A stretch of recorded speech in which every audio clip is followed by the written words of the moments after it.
I think we good.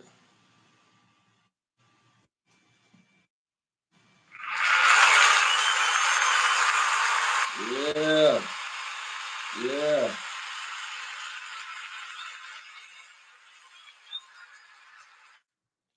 What's good, y'all? What's good, y'all? What's good, y'all? What's great? Thank y'all for tuning in to another episode of Can a Brothers Get a Rap podcast. This is episode 165. I'm your host, Ashley Lovechild.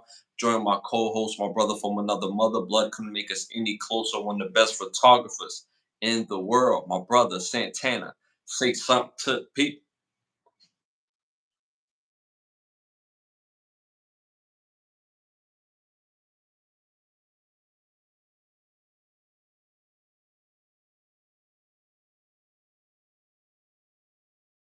Thursday, every Sunday for tapping in. Again, helping us with the growth of the show. Remember to continue to like, subscribe, share, check it to the membership portion of the page. Different memberships, different access. Also, got merchandise in the link. So make sure y'all tap into some fire merchandise. Make sure y'all tap in. Also, we're on the road to 20,000 subscribers. We're a little over 11,000 subscribers. So it continues to help us with the growth of the show and continue to like, subscribe, share, leave those comments. Have over 450 videos of rewatches of this podcast on this channel. So make sure y'all tap in. Great for conversational starters with your friends, family, your coworkers. So let's get to it, y'all. Also, thank you to the presenting sponsor of this podcast, Button Snaps, where you get the finest of quality of movies, shows, documentary, and original content for your viewing pleasure of $4.99. So make sure y'all go tap into button the hyphenated sign snaps.com. That's button the hyphenated sign snaps.com. Uh yeah, let's get to it. Yo, bro, you ready for tonight? Of course, gotta do that because anybody could take that any type of way out there, but that's my bro, you know what I'm saying? But I still hit the pause button anyway. Shout out to some of our day ones already in the building, some of these badge holders already in the building. So again, thank y'all. Shout out to Winter in the building, shout out to King in the building, shout out to Coach in the building, Ebony and Treeman. Thank y'all for tapping in again. Continue to show that support and engage in the chat. And with no got tongue tied, pause.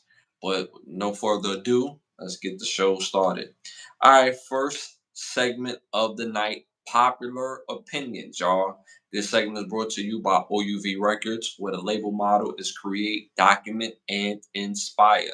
So make sure you go to Instagram at OUV Records and stay in tune to the latest music and merchandise. All right, y'all. Y'all already know popular opinions. Again, y'all, these are the world's questions. These are not our questions. So stick to the answers in the questions, y'all. All right, y'all. First question of the night. Best movie casting on this list. Best movie casting on this list, y'all. Number one, Mortal Kombat. Number two, Street Fighter. Number three, Double Dragon. Number four, Super Mario Brothers. Let me know what y'all think in the chat. This is a wild list, by the way. It's a wild list.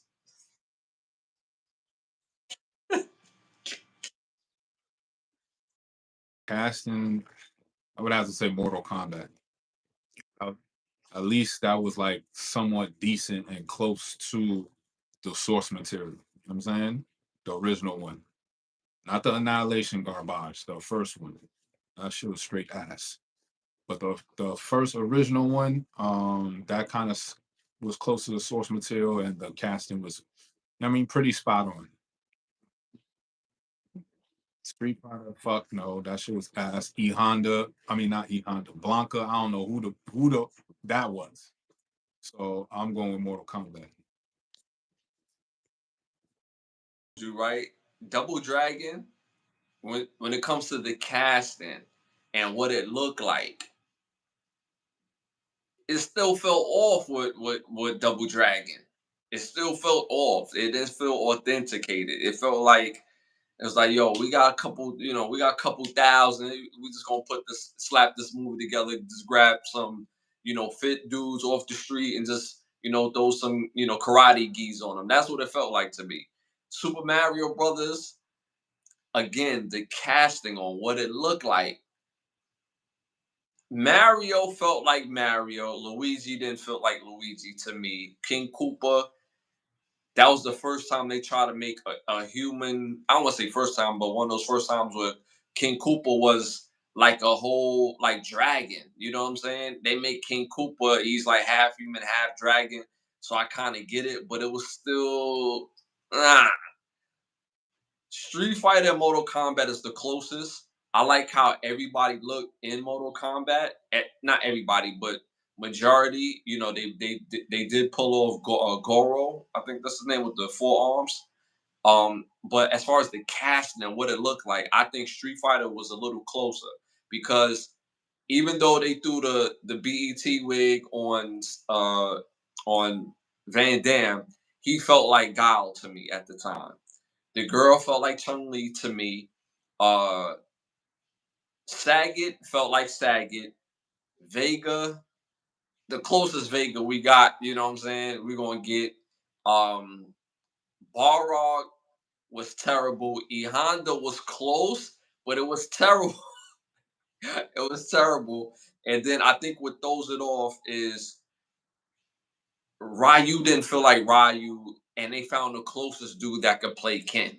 So, but it was the M Bison and Blanca that was like, yo, what is this? You know what I'm saying? So overall, because it felt like Guile, it felt like Chung Li, it felt like some of those characters, it felt like Saget. I'm gonna say Street Fighter, even though all these movies are terrible. We talking about the casting, right? So at 44%, the rest of the world went with. Well, in the chat, they went with Street Fighter. That I seen in the chat. The rest of the world at 44% went with Street Fighter. What do you think about that? All these movies were terrible. Even they messed up Dazzling. Dazzling. I was like, Mortal Kombat was the closest one to it. You know what I'm saying? Like, they the rest of the cast was just. It was around that era where everybody was just making karate movies, or just putting things together and just throwing it out there. So they weren't really focused on the source material too much. Fiend out to see. I'm gonna say people. We was fiend out to see. We was kids at the time. We was fiend out to see. Even the adults was fiend out to see it and what it would look like. So but all four terrible movies. But I just thought that was interesting and funny. All right, moving on to our next popular opinion question. Uh, Best Jodeci song on this list. Best Jodeci song on this list. Number one, Come and Talk to Me. Number two, Stay. Number three, Forever My Lady. Four, Cry for You. All top tier songs, by the way. All fire songs. Why Come and Talk to Me?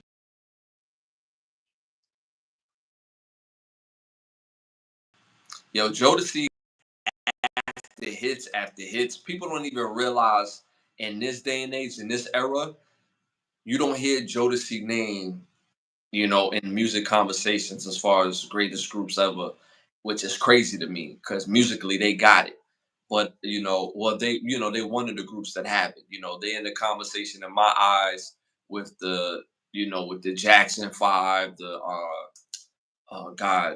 New Edition, Temptations. They're in that type of category as far as music impact. Maybe not the crossover hits like those groups had, but their hardcore R&B to me was super hardcore R&B, bad boy like type of style. You know what I'm saying? So people don't realize. So for me, I'm gonna say "Stay." "Stay" is one of my favorite songs ever. Let alone Jodeci's, favorite song. So "Stay." That video was popping.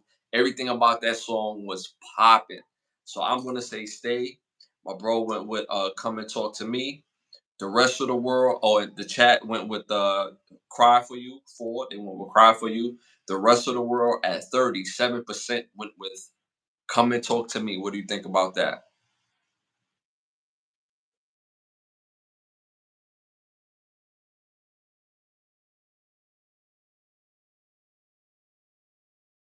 Fire songs, man. People don't realize they got fire songs, man. All right, moving on to our next popular, popular, right? Um, popular opinion question. Biggest disconnection in dating on this list.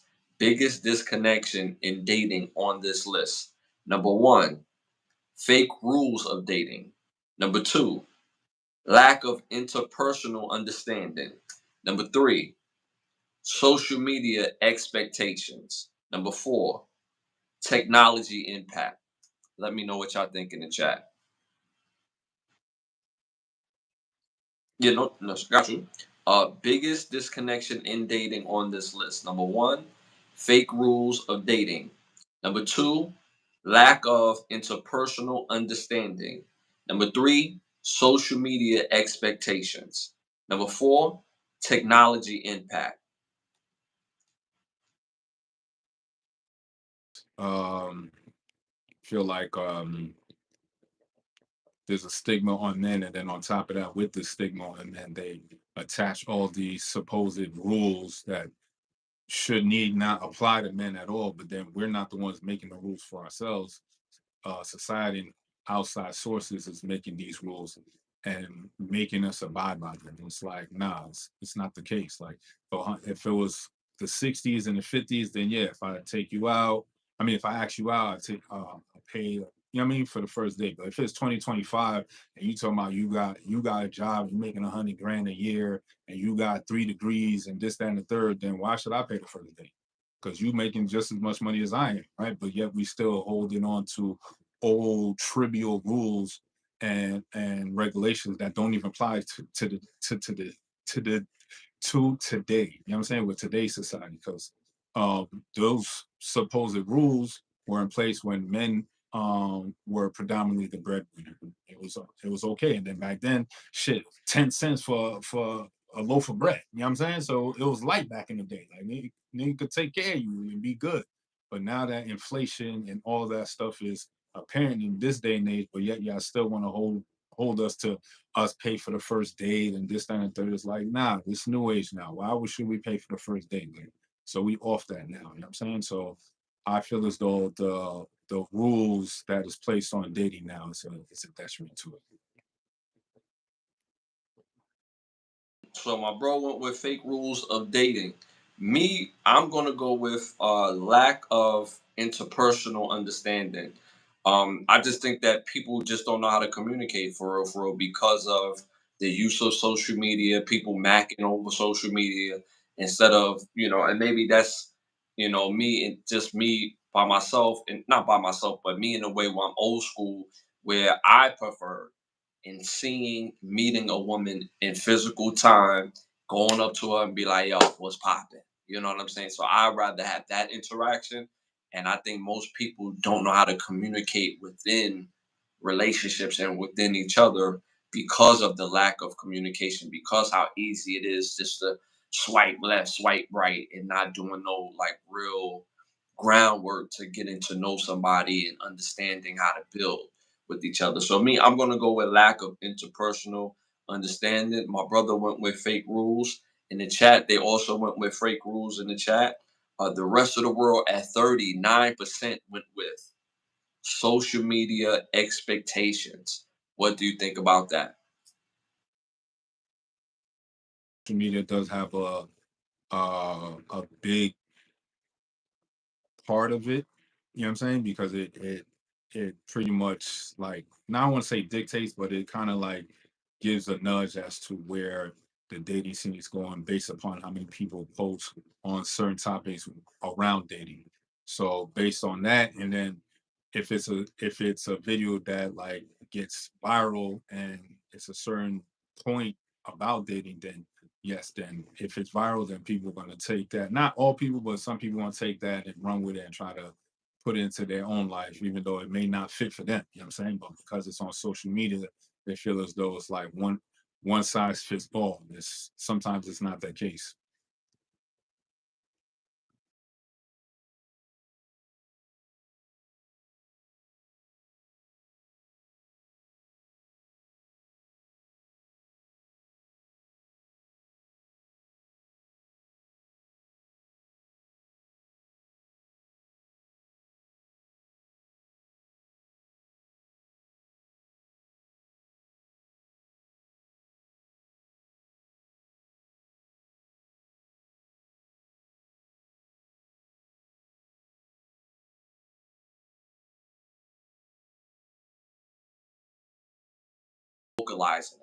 vocalizing it. Because what I do, it doesn't take me to be vocal. I just do it.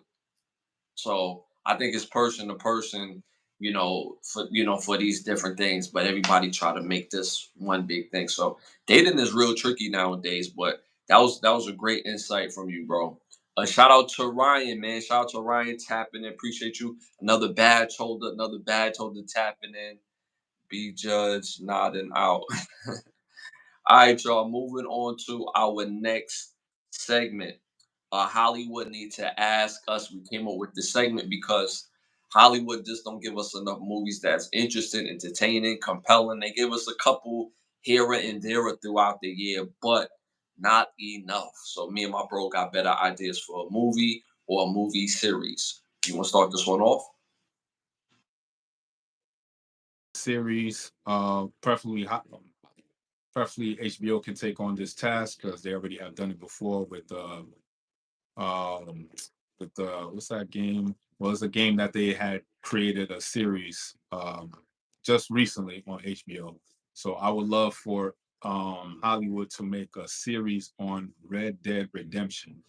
I feel as though this game is by far one of the best games Rockstar has ever made because of like how in depth the characters arc of each person in the game is. Like I feel as though like Red Dead Redemption 2, the story arc of the main character that you're playing is so well thought out and so well written. Like this should be a damn series, or it could be a fucking movie. If you take how the game is portrayed and you put it into paper and you make a movie out of it or a series, I think it could be a fire ass series if you base everything on the game, because the game itself, it's like it just showcases how man goes through life, living a certain way, believing in certain things, and being loyal to a fault, and then finding out that the loyalty that you have to somebody was for now. And you had loyalty to this person for years. And then, you know what I'm saying? You find out that they running amok and they got their own thing going on. So the whole point of Red Dead Redemption is about the old West, the life of the West, the gunslingers is almost at the end, and you following this ragtag gang of outlaws on the last leg of the Western frontier, and you just following how they run their schemes. They trying to keep the gang together. They're robbing stage coaches and trains and shit like that. And the game is fire itself. So I feel as though like Hollywood definitely need to tap into this and make a series out of it. And I think it would be lit. They made up the first game, Red Dead Redemption 1. I think it would be fire. And then they continue with Red Dead Redemption 2. I still haven't got around to getting it. Pause. I end up getting the Chainsaw Massacre video game, which is crazy. So that's a dope idea. You was telling me about how intricate the gaming is itself. It's kind of not close, but is this a fun game as well as Grand? It's by Rockstar. So Rockstar never misses. You know what I'm saying? Rockstar is always on point. So Red Dead Redemption is just too lit. Like the gameplay itself, like the attention to detail that Rockstar has with this game is just like it's just too much. And the story mode, like it's just wow. When you play the game all the way through, all the way to the end, it's like kind of leave you teary eyed because you're not expecting it. You know what I'm saying? Like everybody you playing with is bad, but you want them, you know what I'm saying, to ride off in the sunset with the girl and the money and shit. But you know it ain't gonna happen that way. But as you go through the game, it's just a fire ass storyline. Rockstar definitely did their just due with this one. So I cannot wait to see what Grand Theft Auto 6 is gonna be like. And then when they finally come out with Red Dead Redemption 3, I know it's gonna be crazy with the new consoles.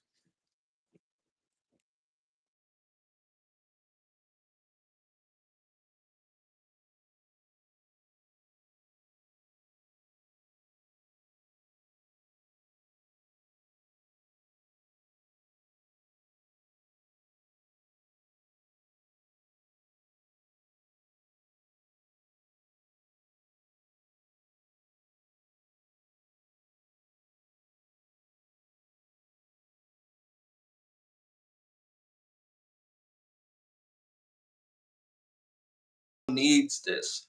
We need I just brought them up. We need a Jodeci biopic. We need a Jodeci biopic. Like this movie will be super fire. They got so many hits, so many fly songs, and then not to mention the stuff that they did during their career and on and off screen. You know what I'm saying? Like this story is just compelling.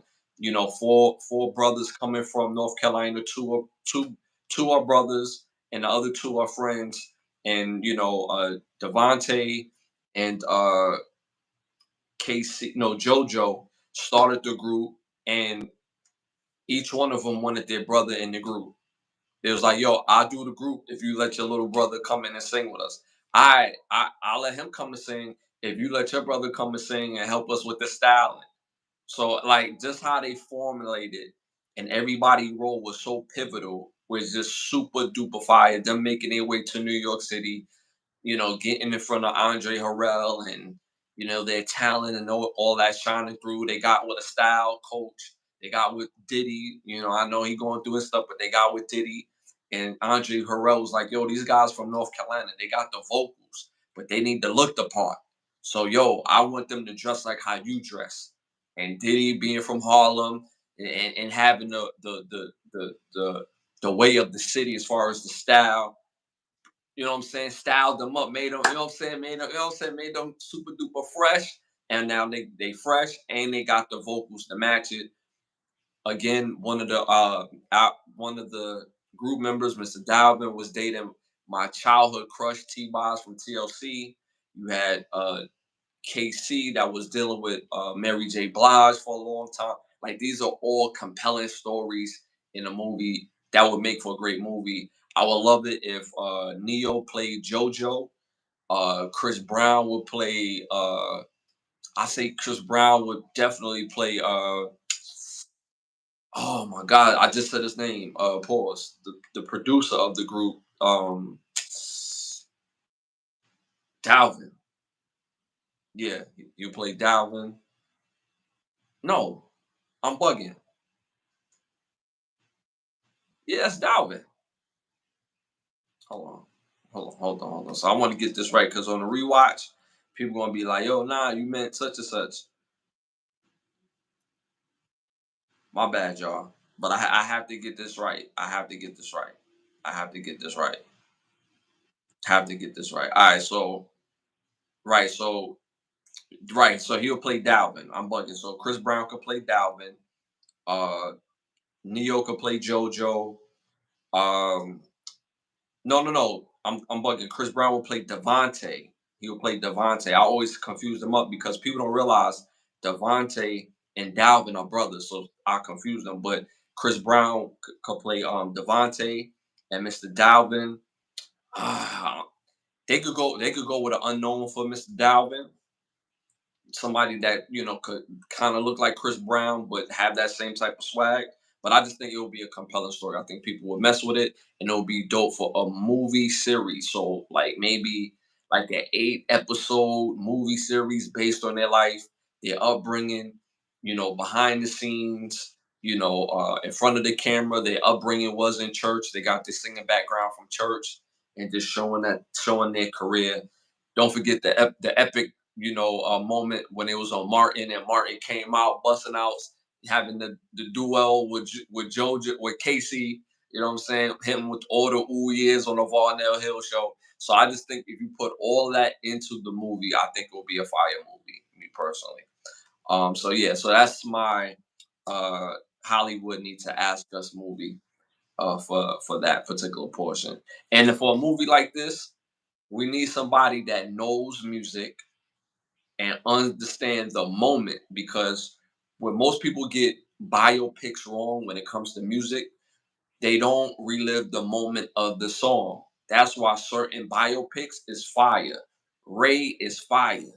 What Love Got to Do with It is fire. Uh, the NWA biopic, fire, because they was all able to relive those moment in times with that music. The Temptations movie was fire. The Temptations movie was probably one of the most perfect biopics ever made because every time they had a song being played, not only that they maximize on the moment, but it went according to the movie script. Like it's wild. Like so, people need to really find their formulas doing a biopic by watching the Temptations biopic. It's masterfully done. So I just think this will be fire, and I think that was like the biggest disconnection with the Tupac biopic, the Biggie biopic.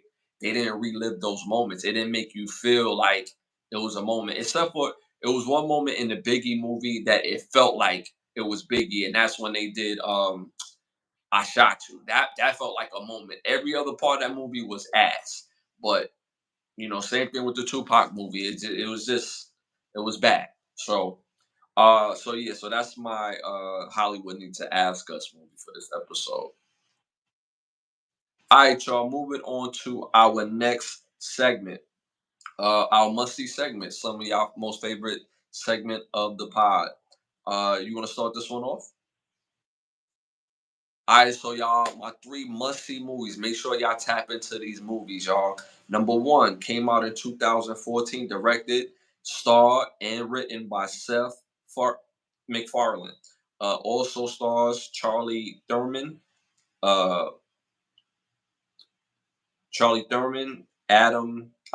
Amanda Seyfried, Neil Patrick Harris, uh, Giovanni Ribisi, uh, and I don't even want to say this other dude name because he's a complete racist. But the Liam guy, the Liam Neeson guy, he's a complete racist. He's said it on record. This movie is called A Million Ways to Die in the West. Funny, funny, wild movie. It's about a young man in town that is just going through a lot. He loses his girlfriend. He's getting challenged to a duel. He got to pay somebody so he doesn't die. And then you have to see the rest of the movie. I won't ruin it for y'all. So make sure y'all tap in to see A Million Ways to Die in the West. Second must see movie came out in 2006, directed by Alfonso Curton. This movie stars Clive Owens, Juliana Moore, Michael Caine. I'm gonna know I'm gonna mess this brother name up. Chitua Okafor. Y'all probably know who I'm talking about. The homeboy from Brothers, and Claire Hope Ash Ashtay. Woo! Got a crazy name, and I know I pronounced that right. Ashtay. This movie is called Children of Men. Fire movie, great concept. This movie is about um, the world is being the world is crushed by the oldest living kid. I'm sorry, the youngest living kid. And the youngest living kid in this particular world happens to be. They had to watch the rest of the movie. I won't ruin it for y'all, so make sure y'all tap in to see Children of Men. Third and final must see movie came out this year, 2025, directed by Adam Stein and Zach Lusky. This movie stars Tony Todd, Breek Basinger, Richard Harmon, Caitlin Santa Wana, and Tio Bryant. This movie is called Final Destination Bloodlines. Good movie, must see. It's mixed review, but it's more of a must see for me. You must see this movie.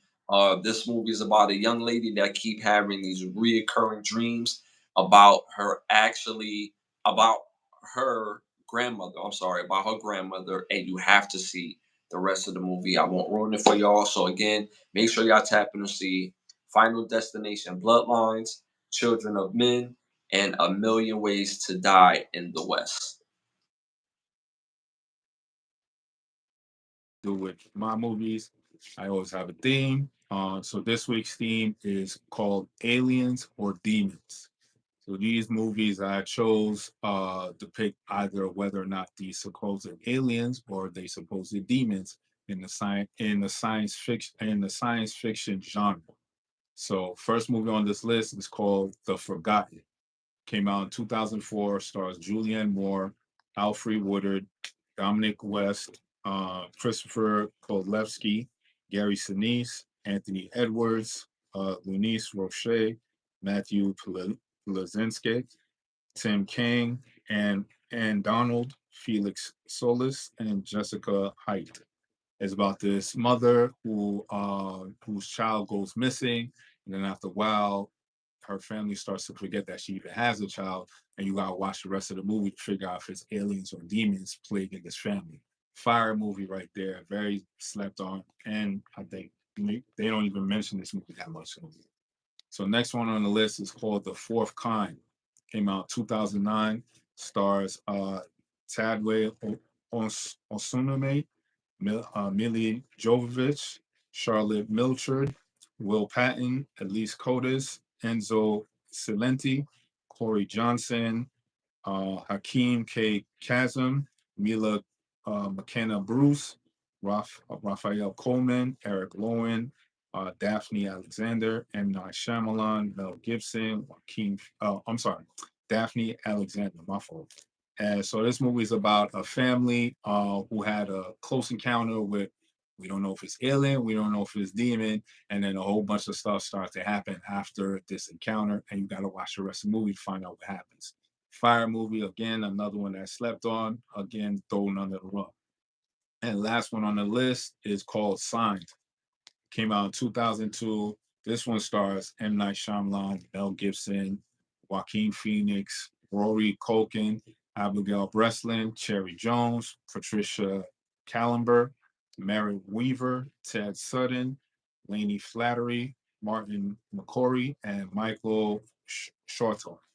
It's about this family that lives in middle of America, and they're trying to keep their family together during this supposed alien invasion, but we don't really know if it's alien or we don't know if it's demon or not. So you gotta watch the rest of the movie to find out which one is which.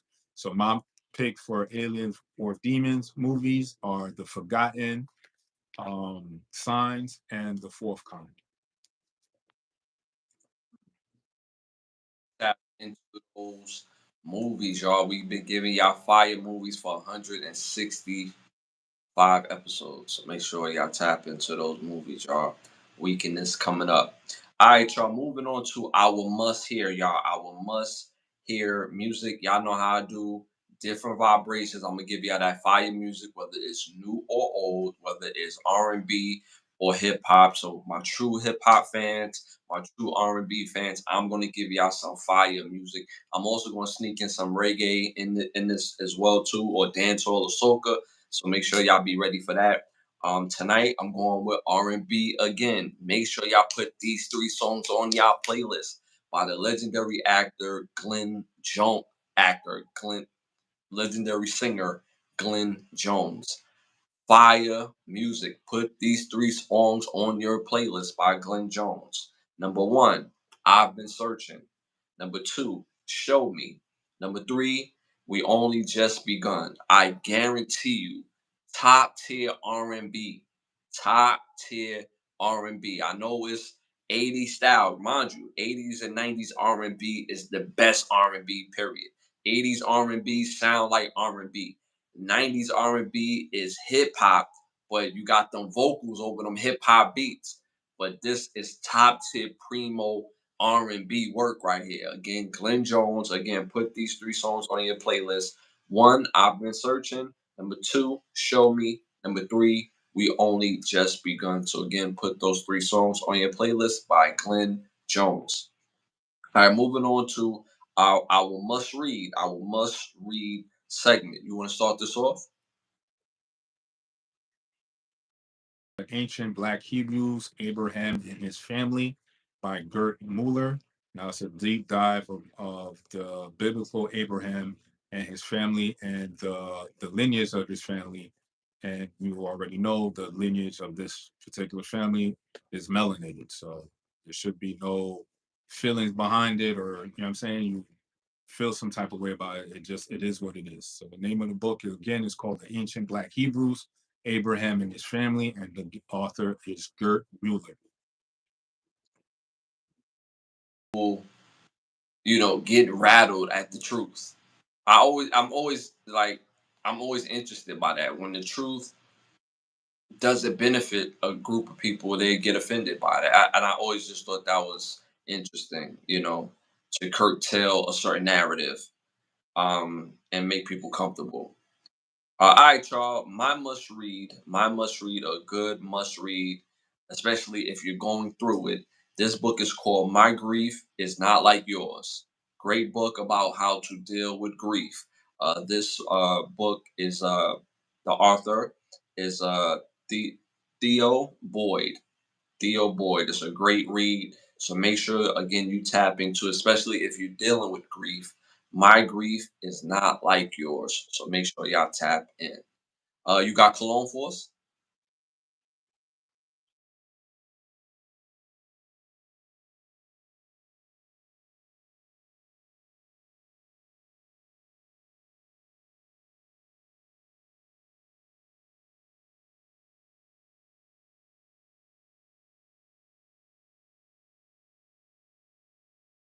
Make sure y'all tap into that cologne because again, the goal is to smell good, feel good, get that woman under the tuck, have yourself a good time. So make sure y'all get right, get that smell good. All right, y'all. Y'all already know what time it is, and we got here kind of quick. Y'all already know what time it is. It's time to wrap. This segment is brought to you by Button Snaps. Where you get the finest of movies, shows, documentaries, and original content for your viewing pleasure of $4.99. Again, Button Snaps. Button hyphenated sign snaps.com. Button hyphenated sign snaps.com. All right, y'all. First hot topic of the night. You brought them up earlier, bro. You spoke them up. HBO. HBO. They have a new series coming out called It. Welcome to Dairy. The official teaser has dropped and it looks fire. So you have the It franchise teaming up with the HBO franchise. And like you had said earlier, I don't think people realize the type of intricate work that HBO does on film and TV series. When you have a HBO original, those movies that used to come out in the 90s was top tier. They did a lot of fire. I can't think of not one HBO movie that was an HBO film based movie that was trash. All these movies was fire. But their track record for TV shows or series is on a whole nother level because now they got more time to cook. So now you got it teaming up with HBO and they're cooking a whole series and it's called Welcome to Dairy. I don't know if you've seen the teaser. What do you think about that?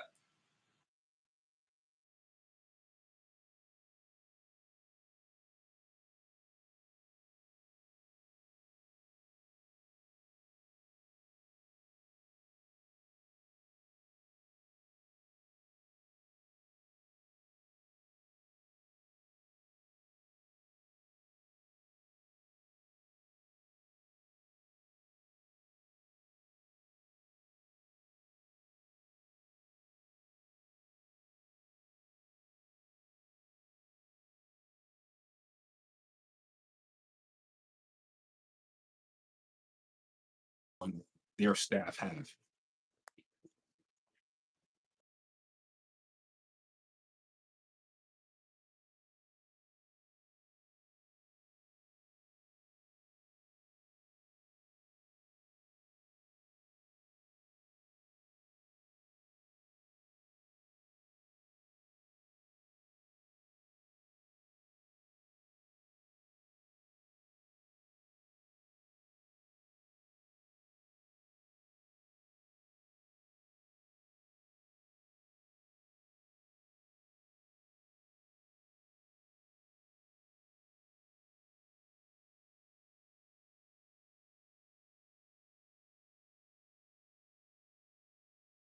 Teaser was amazing, but I felt like it's like, yo, this is just a teaser. Y'all ain't even see nothing yet. You know what I'm saying? Y'all ain't even see, y'all ain't see nothing yet. You know what I'm saying? Y'all ain't see when I put my leg back. You know what I'm saying? Y'all ain't see none of that. You know what I'm saying? So I can't wait to this for this to come out.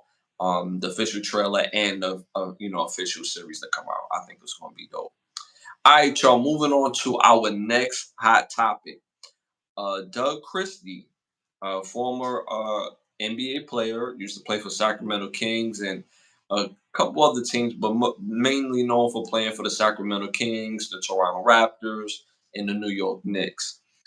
He has took his wife to court, both her and former teammate Chris Webber, on the actual paternity of his now 20, 21 year old daughter.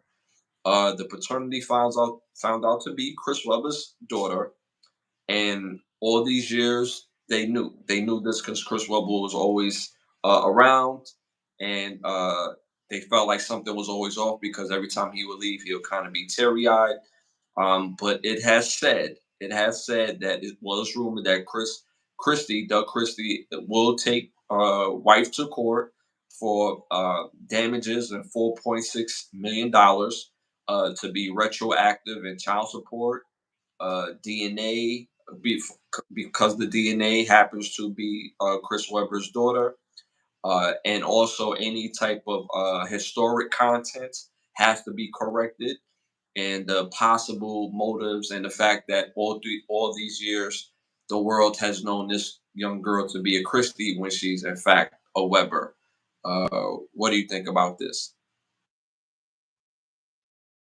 On social media like that. It's funny that when the woman is wrong, they don't even mention it. They want you to sweep it on the rug like nothing happened, even though she committed fraud for 21 years. Like you knew it wasn't his child because a mother knows who the father of the baby is. You know what I'm saying? Like you know who it is because y'all know when y'all get penetrated and you know what I'm saying? Stuff left inside of you, you know when that happens. So it's like the mere fact that you being in this man's face, keying, loving this man for 21 years and never say nothing. I hope he gets everything retroactive the way he asked for in the court, and I hope the court agrees to those claims.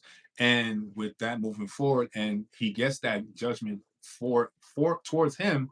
Now, moving forward, other potential paternity fraud cases can use that case, Doug Christie's case, as as a case in point to retrograde and get stuff back from the time that the child was born to up until the time they go to court. So yes, I feel this is if he wins, it's going to be a great win because at this point, at this stage in the game, it's like there's no accountability no more, and there's no incentive for the woman to do right. So if there's no incentive for you to do right, you're not going to do right. You know what I'm saying? You're not going to be forward, and you're not going to be honest with what you're doing. Not all women, but this is a playbook that a lot of women use. So it's like, again, I'm not going to keep saying not all women, but it's like enough of y'all don't stand up and talk about the women that do it. So majority are all culpable because y'all stand quiet and sit back and key during tea time when Shorty's telling you, oh, it's not his kid, this, that, and the third, and y'all around this man for 20 years and don't say nothing.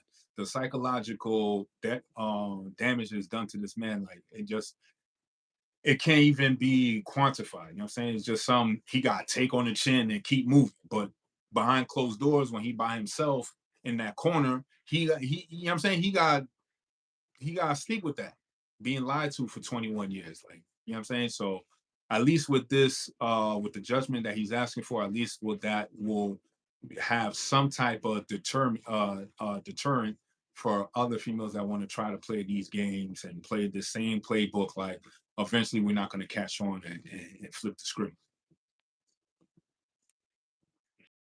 Obviously, if she would have told him what was up, they wouldn't made it this far. You know, can a man forgive his wife for cheating? Yes. There's men that have done it, that continue to do it, and that will continue to do it. But the fact that she did it with his teammate, the teammate was close with him, was close with the family, and this man is coming over, kikiing, chopping it up. You think he's coming over because he's such a good friend and y'all got such a good, close relationship, but in all, he's really there just to check on his daughter, just to get a glimpse of her, see how big she got, how she's talking, what is she into. Yeah, I'm Uncle Chris. Call me Uncle, knowing damn well when you pops the whole time. Like, Like I just don't. I never been in a situation like that where my boy and I'm sleeping with his wife. I never been in a situation like that. I just don't understand why other men don't have that mindset. And people got on me for before because I said I sleep with wives, which I do. If a woman is out and about, I don't even ask if she has a boyfriend or a husband. I'm just out there doing my thing. If she end up having a husband, she has a husband. That got nothing to do with me. I'm not.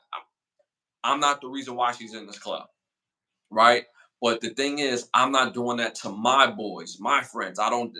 To me, when my friends have a wife, when my friends have a girlfriend, when my friends have somebody that they seeing, when my friends have somebody that they sleeping with, that woman is off, just off the rip, off guard. Like I just she's just completely off limits in my eyes. That is sis, even if he's just sleeping with her, even if he's seen her at a club that night, smash.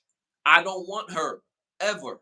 So the fact that you guys are teammates, blood, sweat, and tears.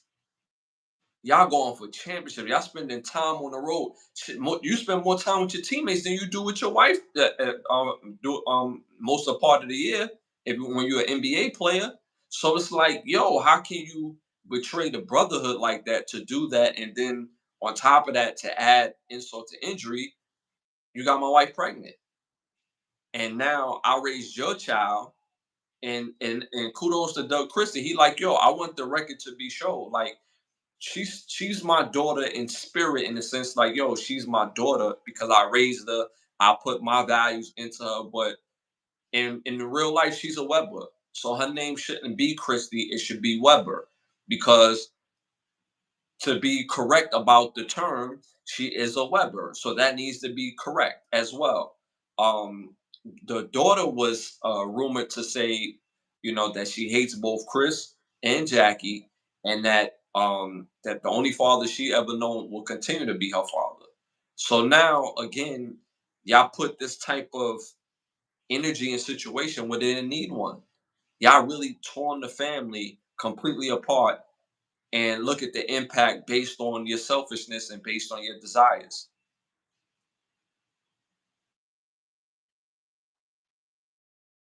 Two decades of people's lives with no remorse, no accountability, no nothing, and still the sisterhood is going to applaud that. Still, the sisterhood is going to kiki and stand behind her. Not, and this is the part I don't get because it's like, okay, you're going to stand behind her, not knowing, not realizing that other men is seeing y'all stand behind her, and then y'all walk away potentially wanting men to be with y'all, but y'all stand with the goofiness, and then like that don't affect how we look at you. If you standing by that, that means you okay with that. So that's your type of mindset, which is okay with how you feel, but that means I don't have to deal with that. So now I showcase that I don't need to deal with you because you have this type of mindset. And then it's like women don't even realize when you make that kind of move and you make that kind of stance, you just alienate the dude that really wanted you just by standing by some sisterhood, even though it's a detriment to her. Standing by her is like, why are you standing by her when she just destroyed her family? You know what I'm saying?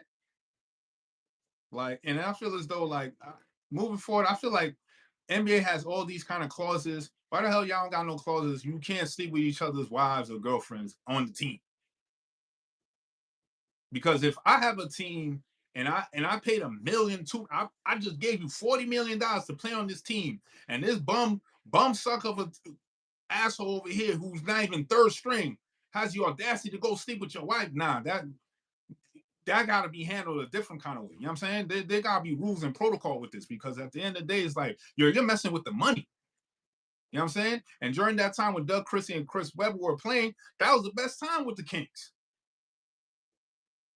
Imagine you wasn't sleeping with a bro wife and you was focused on the court. You might have bring a chip home to Sacramento. You might have. Who knows? Because that team was ill. You know what I'm saying? They had a squad. Vlade Divac, Doug Christie, Mike Bibby. You know what I'm saying? Squad was ill. Forget about Turkaloo and Storiak and Storiak. And Stojakovic. Mm-hmm. It's crazy. That's why Gordo is right. They pick these type of niggas because ain't no way in hell. If we millionaires, I get the same amount of attention that you get. Why am I gonna go after your wife? Psychologically, there's something wrong with you, brother. I knew there was something wrong with you during that time when you called out that timeout in Michigan when there was no timeout. Ever since then, I knew something was wrong with you, bro. You know what I'm saying? And now, 21 years, you never said nothing. Now we need a versus. We need Doug Christie and Chris Webber sign some paperwork and get in the ring and duke it out because that's 21 years of you keying in my face and not saying nothing. Nah, I need to fade. I'm on my Cali bros with this one. We need to go run the fade right now, son. You know what I'm saying? Dead ass. We need the gloves, a ref, and the ring. Because that's the only way I'm gonna get my piece back. I got two-piece you. I have to. 21 years, you ain't say nothing? What happened to brotherhood? Now, one time you would think about, yo, bro, let's have a couple of Coronas. We need to talk about family on some Toretto shit. You know what I'm saying? You ain't think about none of that in the 21 years. Now we need that face. Real talk. Fuck your job announcing and none of that shit. Now we need this fade. Now. You know what I'm saying? That's crazy. Is dudes walking around here like that? That's insane. When you have dudes like that, you don't need no enemies. You know what I'm saying? That's wild to me. And it's always stuck out in my head because this was the first NBA player's wife that I seen this. I remember she used to get a little pub before social media. So when it was, I believe it was around the NBA or inside the NBA. It was one of the two. They had did an interview about NBA players' wife, and they was talking about Jackie in particular of how she goes to every game with Doug Christie. She's one of the wives. When he goes, she goes. If he go on the road, we go on the road. He can't go nowhere without her. And I remember this particular couple because you didn't hear other wives speak like this. And this was like in the late 90s or the early 2000s where they did this. And I'm like, damn, like, but he's an NBA player. Like, don't he have his own say so about his wife or where she can and can't go? So she just debo that whole situation. I'm gonna go with you and you like and I just thought that was like kind of wild that he never put his foot down regarding that because as a man, you will want your wife to feel like wherever you go, you can go too because you're my wife, you're my partner, right? But you, like, yo, I'm gonna tell you when it's time. If I don't want you to go, you're not going. And if I don't want you to go, it's not because I want to cheat, and it's not because I want to do this. It's because I don't want you there this time or whatever the case may be. I control whether you're with me or you're not. So I just thought that was so weird back then. One that would allow her to do that. That's why she was able to run away with all the stuff that she was able to run with because she chose the right one to allow that goofiness. Like as you saying, why wouldn't the man tell you, yo, stay home? This next 10-day road game I'm about to be on, you need to be home.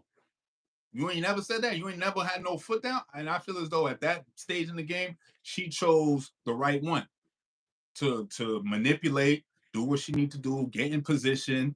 And now that we see why you was at these games, you checking your two-man roster. You know what I'm saying? Making sure he had 3B and you creeping open to 7A. You know what I'm saying? That's why you on the road. But because you chose a Doug Christie who didn't really put his foot down in all these years, because ain't no way. He's probably just really loved you. That's the only way you was getting away with it because he probably really loved you, and you used that love to your advantage and manipulated the situation.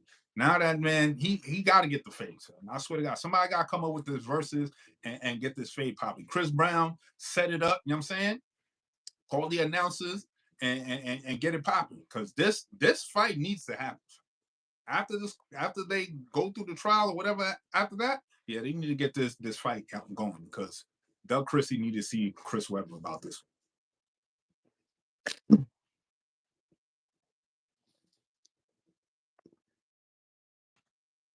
them losing the game, and on the way home after they just came from McDonald's, she's like, you know what, babe, I think I should get the boy to Chris more.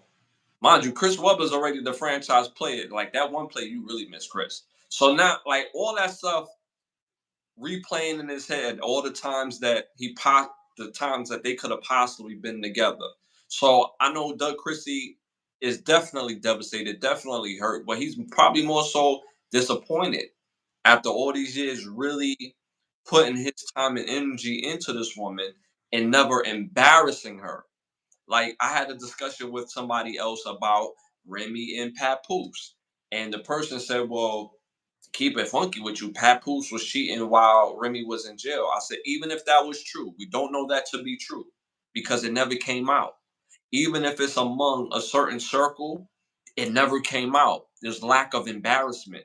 So because of that, it's like it never happened, even though it's not excusable. So now, to fast forward with Doug Christie's wife Jackie, if this never comes out and like a couple people know, it will still be disappointing. It will still hurt. It will still be embarrassing amongst their particular core. But the world wouldn't know this. Now this is going to follow them. This is a part of their story forever on a worldwide scale. How many other celebrity couples are together and they had all types of embarrassing things amongst their relationship that the rest of the world don't know and that they will never tell the world?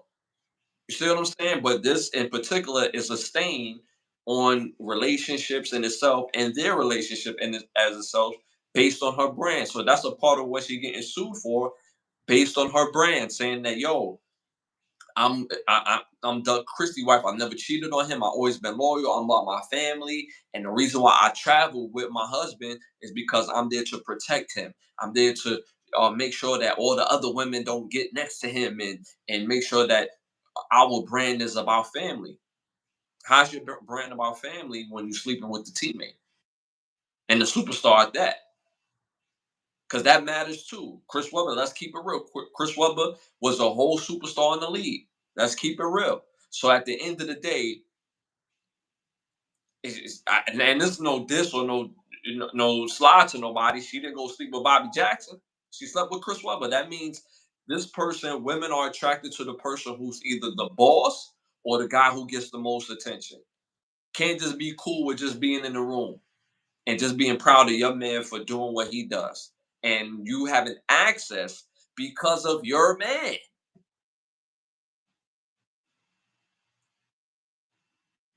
So I just thought that was completely wild. And again, the fact that her brand has always been about family. This is a complete embarrassment to the Christie, to herself, and even to her child. That all these years thinking that, and I know for a fact, the truth being the truth now, all these years, she had to look at the family photos like, yo, I don't really look like my pops like that. I see moms, but damn, like I don't see dad. And so now all those fears and truths are realized. So I just think that's like real crazy. I know that must hurt in another type of way, different type of way. All right, y'all, moving on to our next segment. I'm sorry, our next segment, our next hot topic. Uh New York Knicks fired head coach Tom Thibodeau. New York Knicks. Oh, you have phased out? Oh, okay. You back? All right, cool. Uh, like I said, moving on to our next hot topic. The New York Knicks have fired their head coach Tom Thibodeau. What do you think about that? You know what I'm saying? Like, you don't have no real strategy. You're not no real coach. Like, how your strategy is running your the starting five to the ground. They have the most played. The starting five of the Knicks have the most played minutes out of anybody throughout the whole season. Like, you can't sustain a franchise like that. And the mere fact that they had this coach coaching for all these years, he destroyed what you call, he the reason why Derrick Rose got hurt. This is the same coach. And y'all still giving this nigga opportunity like he coming up with top tier triangle offensive plays. No, his main strategy is just running you down 44 minutes a game. Like, what kind of strategy is that? So I looked at it like this: like the front office saw that, hey, the Knicks with this core group, we was only 2 or 3 games from the finals. So we got the pieces we need. We just need a better execution. Get Tiz up out of here. Keep that same core group and get a better coach that's gonna use the core to their best ability and use the bench. Because to have a long-standing run in the playoffs, you need to have a great bench. If you're not playing the bench during the season, then what are you doing? You can't just have your players just turn it on in the finals all of a sudden. Like, bro ain't played all game. All of a sudden we down 15. You just throw him in the third quarter, and we down 3-2. Like, how much pressure you gonna try to put on the bro? Like, I know we professionals and all that, but still human beings at the end of the day. So if you have the bench playing throughout the season, getting their confidence up, getting their minutes up, getting points up, getting experience. So by the time we come to the postseason and the playoffs, you got a well-rounded bench. But you want to get paid coaches like Tom Thibodeau? Like, this bro ain't got no strategy. Rick Carlisle outplayed this man. Like, come on, son. Like, we need a coach that got real strategy, understand the game, and using the players' skill set to the best of their ability. And you need to find a coach that can do that. Tom Thibodeau is not it. Like 4 to 5 years, yes, we went to the playoffs, but we never went past it because you don't play nobody else. Yeah, I want to play, but if I'm tired, you know what I'm saying? Like an easy layup is gonna be hard to do if my legs is tired, no matter how nice I am. So that's why I say last episode, if the new coach ain't making these niggas run all summer, I don't want to see nobody touching no Spalding. We know y'all nice. We know y'all nice. It's time to run. The conditioning need on point, especially Cat. Your ass need to run miles all summer long, my bro. You know what I'm saying? So when it comes time to playoff, you can run up and down the court, no problem. You know what I'm saying? So yeah, I saw that Tom Thibodeau was about to go. They shouldn't get rid of this core. It's kind of messed up because we don't got no trades or anything like that. So we might as well just stay with this core, get a better coach that sees what everybody else sees. Like, damn, niggas was like 2 or 3 games away from the finals, so they got the pieces. Like, and we took out the Celtics, so I don't care. Like, that's a win for me. You know what I'm saying? That's a dub for me. You know what I'm saying? So just off that rip alone, like, a coach could be like, you know what? Yeah, I could come to New York Knicks and coach. You know what I'm saying? I ain't got to worry about the Celtics. The East is kind of easy. Yeah, it's a good bet. Now it's just really trying to find a good coach and not a coach that when he come to New York, now he want to be in the scene. He want to be nah. Don't come to the Bright Lights Big City and now you want to be part of the Bright Lights in Big City. No. You come and coach the culture. Don't come and be part of the culture. Nah, don't do that. Because you won't get caught up. I don't want you talking about you want bacon, egg, and cheese in a bev. Nah, you chill. Just coach and be cool. Don't go to no parties. Don't do none of that. You know what I'm saying? Matter of fact, you run with the team. That's what you do. Do all the calisthenics with the team, and then y'all go home and chill at the crib. That's what y'all do for the off season. A little differently. I I'm kind of surprised. I did say they should, but I'm still kind of surprised because the Knicks was not smelling the playoffs before him. He is a good coach in the sense of he knows the game and he has a system that is proven it works everywhere he goes. But to be a championship style is not set up for a championship. It's set up for a new team that's never made the playoffs and knows how to navigate those type of players. When it comes to making a championship run, his style of coaching is outdated. So if there's a new team somewhere, he's still going to coach in the NBA because he knows this game very well. But his style and how he used the guys is an old school type of way, and he refused to make any type of small adjustments. So I'm surprised on one end because one, Jalen Brunson wanted him there, and two, the Knicks didn't make the playoffs for a long time until he did get there. So it's going to be very interesting on what they do moving forward. Now, as far as the minutes, I don't think people realize how many minutes the Knicks played. Mind you, I'm not a Knicks fan, but I keep it funky, y'all. The Knicks starting five. For those who don't know, the Knicks starting five played in minutes time 15 more games than any other team. Just minutes time. That's a lot of minutes. 15 more games. Not 15 more minutes, 15 more games than the next starting five. So that is a lot of wear and tear. That means you're not doing any type of subs. You just running it down and running them ragged, and you doing it on purpose.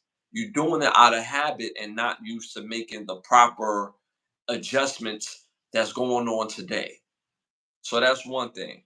One of the things I do like about Tom Thibodeau is that he doesn't allow for a whole bunch of sitting out. Like, oh yeah, I'm sitting out this game. Or like what? Nah, what? You get treatment, you suiting up. I like that because I don't like seeing guys sitting out and they just sitting out. Like I guess I'm old school in that man. I grew up seeing the guys play all the games that they played in.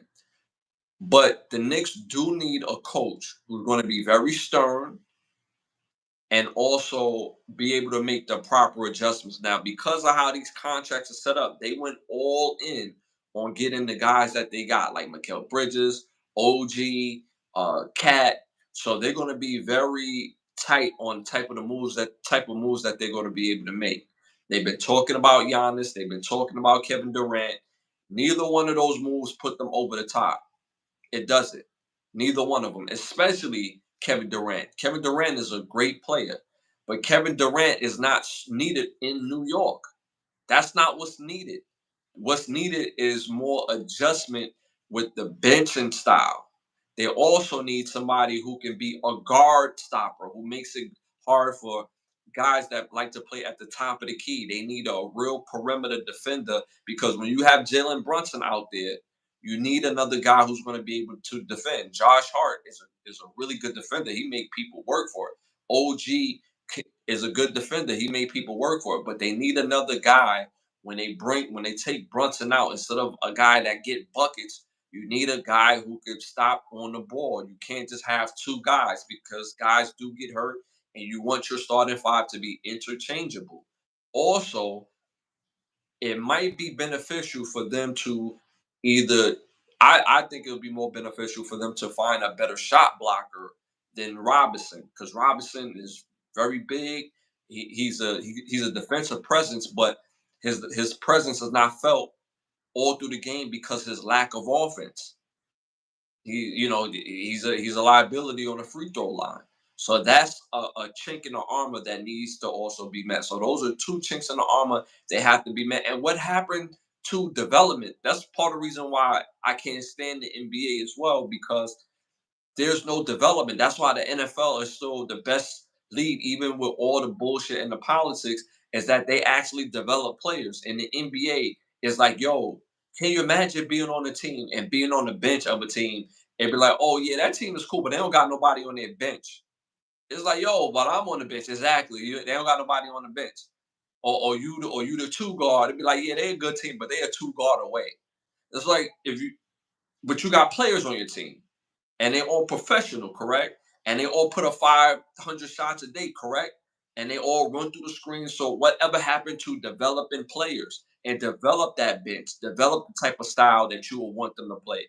If you're going to trade for a guy that plays in your system on offense and defense because y'all need both. So I just don't understand that portion of the NBA. It's all about yeah. So if we trade him, we're gonna get him. We trade him, we're gonna get that. Kevin Durant on the Knicks is not the answer because what y'all if y'all get Kevin Durant on the Knicks, y'all don't beat a healthy a healthy Celtics team. Y'all don't beat them. But without him, y'all beat them because he's not needed on that. A guy like Kevin Durant is more so needed on a team like Orlando, and they will go far if he's on Orlando. The Cavaliers, they will go far if he's on the Cavaliers. He don't need to be on a high profile team like the Lakers or the Celtics or the Knicks. No, man. Like yo, he needs to go to one of those type of teams. Y'all need to make real trades on fit more so than big name. Y'all need fit. So if the Knicks could focus on that, and as far as a new coach, People may be mad for me saying his name, but I'm gonna say his name. He deserves a shot. He's from New York. Mark Jackson. I haven't heard Mark Jackson name being mentioned yet. Native New Yorker knows what it look like, know what it feel like to play under the bright lights, know how to coach. He's coached the greatest shooting backcourt ever. He architect that team. So you mean to tell me he can't get this team together?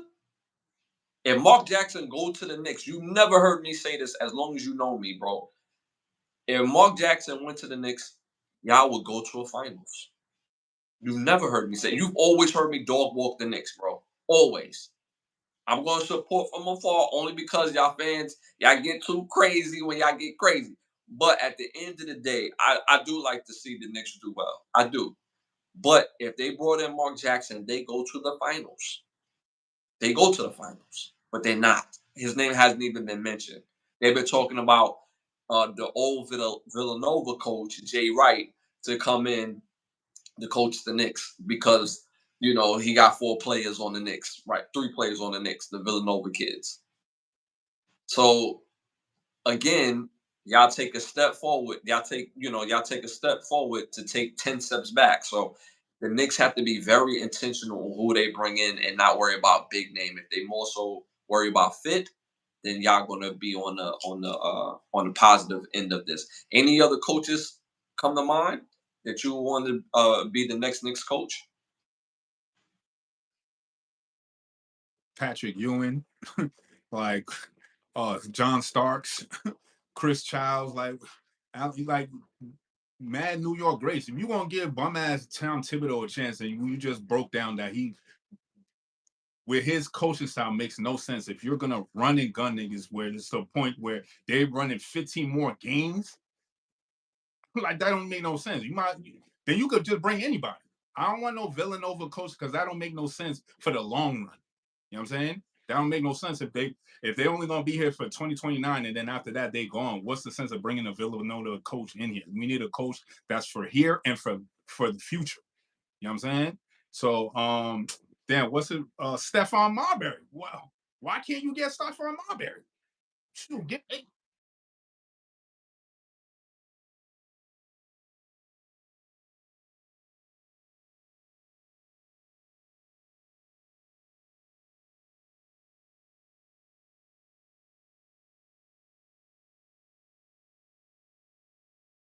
and it's like this is why I understand about big money teams and big money games. If you understand, I get that New York is a big market, regardless if we win or not. It's just because of our fan base, yeah, niggas is always gonna come to the games. But after a while, we just start seeing you just keep fucking up and not trying to do nothing to bring the team to fruition. How you gonna keep the fan base? You know what I'm saying? So make for this off season right now, we don't need no big names. I feel the team that we have is good. We just in a good coach that has a great system and actually coaches. I ain't seen no plays. Where's the plays? Where's the plays? Tom Thibodeau is not a playmaking coach. Where's the plays? Where's the run and gun? Where's the damn they got something going on this time? All right, let's come up with this play. Let's call Darling Picking when such and such is coming down the court. All right, we're gonna run this play. See how you don't got that. But you're gonna still pay him? Like that's crazy to me. That don't even make no sense. But that's the politics of it. Yeah, you gonna pay this dude even though he don't got no backcourt of win. I don't care about making it to the finals. What's the point of making the finals if we don't win? That don't make no sense to me. Yeah, we make it to the playoffs, but keep losing. You might as well not make it to the playoffs then. Like that's not something to be proud of. My thing is like we need a coach that's for real about the city and really about the craziness of our fans. Because once our fans is behind you, it don't matter what you do. You know what I'm saying? It really don't. You know what I'm saying? Because we gonna just look over that shit like nah. He good in our book. You know what I'm saying? That's how it goes. But when you start fucking up, yeah, it's a problem. You know what I'm saying? Support of the fans, right? A coach could go outside and set one of them street meat vendor machines on fire, and the fans be like, "Yo, he was just having a bad day. It's all good." You know what I'm saying? He's gonna take.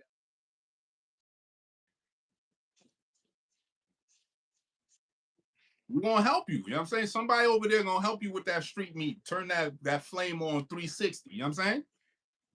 We gonna help you out, and then we gonna act like we don't know what happened. I don't know what happened. You over there. I don't know. You know what I'm saying? That's how we gonna do. You ride with us, we're gonna ride with you. But like, just getting a decent coach. Who else name? I heard Jason Kidd name was floating around in there.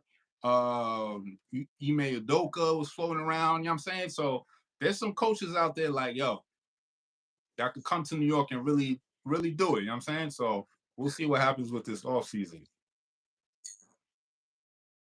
Um, we're gonna see. I don't think Adoka is gonna go anywhere because he turned Houston around. That's one of the things that made me mad about Brooklyn is that we had Ime Udoka as the next coach, but he went through the whole thing with his ex girl and the thing with at Boston. I mean, yeah, right at Boston about the girl that worked there, whatever. So Brooklyn, we just like, yeah, we remove ourselves from the situation, and you see the immediate success that Houston is having, which is crazy. Shout out to Ernesto. Street meat is crazy, bro. Says street meat sound wild. That street meat, bro. Like for those who don't know, New Yorkers, especially when you grew up in the '90s and the 2000s, you know you hit the street meat. Pause. You know what I'm saying? Them dogs and them kebabs, whatever they had cracking on the machines, dog. It smelled good. It was like just throw the little mustard and sauerkraut on that thing. You know what I'm saying? Just a little hint of ketchup, dog. You know what I'm saying? You might grow an extra ear, but you know what I'm saying? It's a part of the culture. You know what I'm saying? So they will say street meat sound crazy. Now says the street meat. Says Ryder all in one. Falcons winning the Super Bowl. Shout out to Don Myers with y'all about to trade Kyle Pitts. Yeah, so I doubt that. Shout out to he just like seeing me say that the Falcons is not winning no Super Bowl. Y'all not winning no Super Bowl. Y'all got a good team, but y'all not winning no Super Bowl. Especially if y'all trade Kyle Pitts. That would be crazy. All right, y'all. Moving on to our next hot topic. Rapper. Sorry. What? This is my question. My question. Was rapper Cameron out of pocket for asking his guest, who was known to be the Punisher, pause, that was dealing with Diddy and Cassie? Was he out of pocket for asking him how was Cassie's love box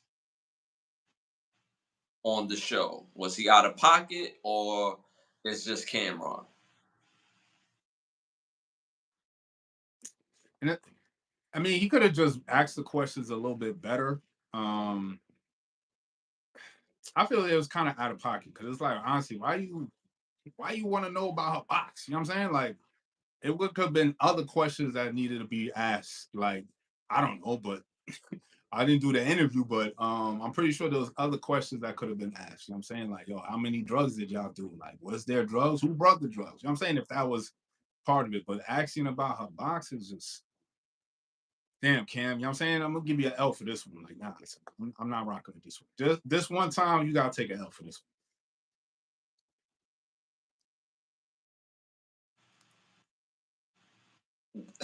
He's on record for saying, "Are you gonna suck it or not?" You know what I'm saying? Pause.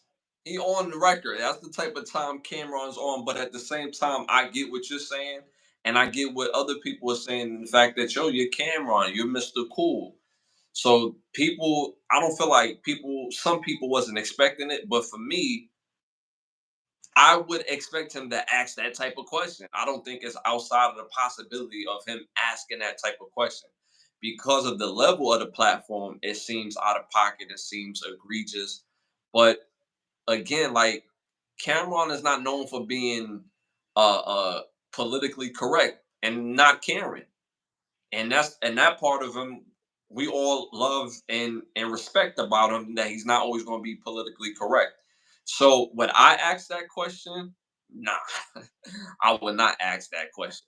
But am I surprised or is it out of pocket for Cam to ask that question? I don't think it was, me personally. Um, but to me, again, I I have the utmost respect for Cam. I look up to Cam and how he is as a businessman, as a rapper. It was out of pocket if I'm asking the question or if other people asking the question because that's not my brand. That's not other people's brand. But him, I wouldn't say it was out of pocket. I won't say it's out of pocket. That's just me personally, you know. But yeah. Um, what do you think of his response as far as the Punisher, where he said he really couldn't, get himself together because basically a Diddy. Diddy was in the corner with the Islam veil, Yankee fitted, butt naked, oiled up, and kind of like walking around. So he was like he couldn't like really get right for real to like really give him a real answer as far as how good Cassie was. What do you think about that?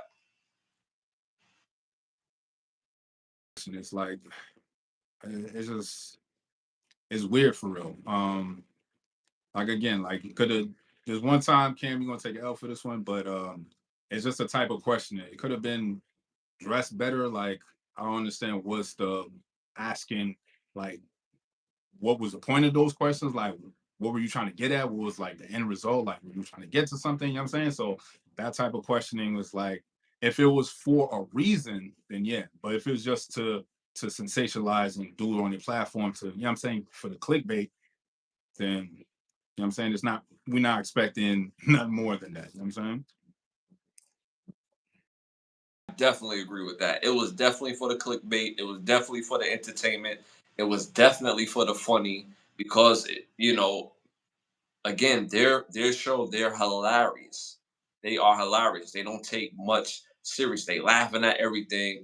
And again, there's one part of it that most people love, but then the other part of it, I guess people felt like it was too far.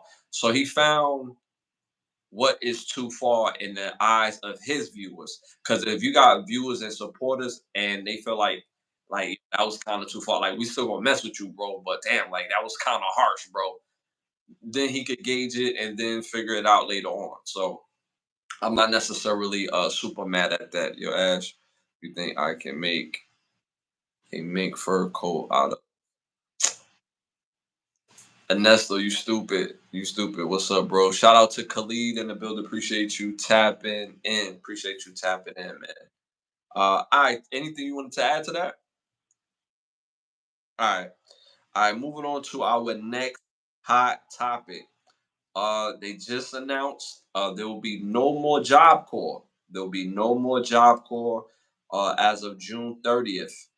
Job Corps started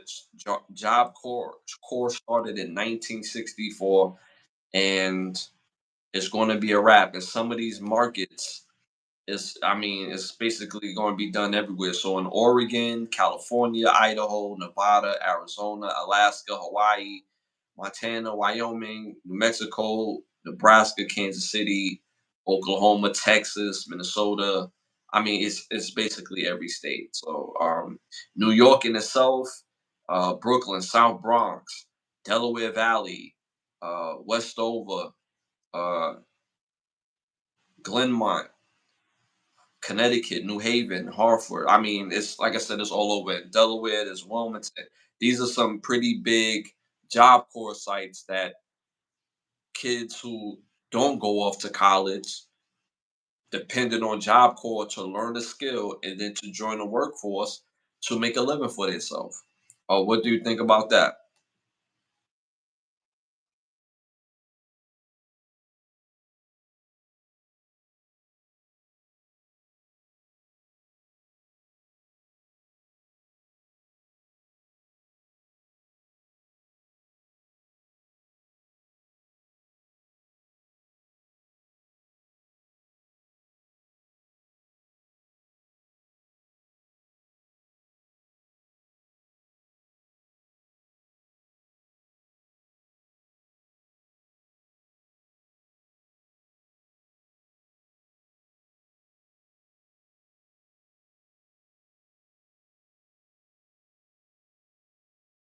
And not replacing it with something else, then we know it's a we know what's going to come down. So if they're not going to do it, somebody in the community has to put them together.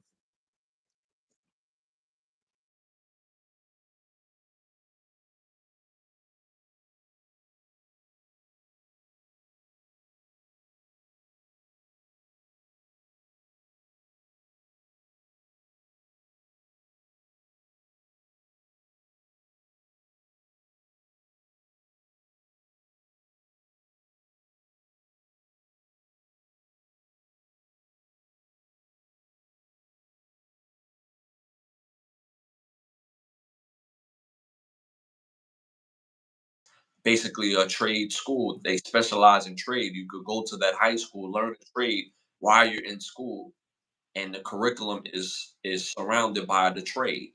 So that way, when you graduate, you just give yourself more options, whether you're going to college or whether you just go into your trade. So the fact that they took it out of the high schools, now you're taking Job Corps away. And remember, Job Corps was a place where these students could also be on their campus. They could eat there, they could live there, and be in an environment that's surrounded by people like them striving and about learning and about achieving. They're there for a short time, not a good time, but at least when you leave with a certification and the education to get you onto whatever job site that's suited for your skill. So I think this is a crime, and all it's too many locations and cities, let alone states, to name that this will be affected. I got all the names in all the areas on where they're shutting it down, and it's very unfortunate because we're talking about thousands of students that's going to be joining the search of a job opposed to having a direct path of getting the formal training and then going into the workforce within the type of time that they needed, that they was able to do it before. So this is going to be a major hole for a while. They haven't said what they're going to replace it with. And you're like, for you giving a grace that they gotta replace it with something. I'm out.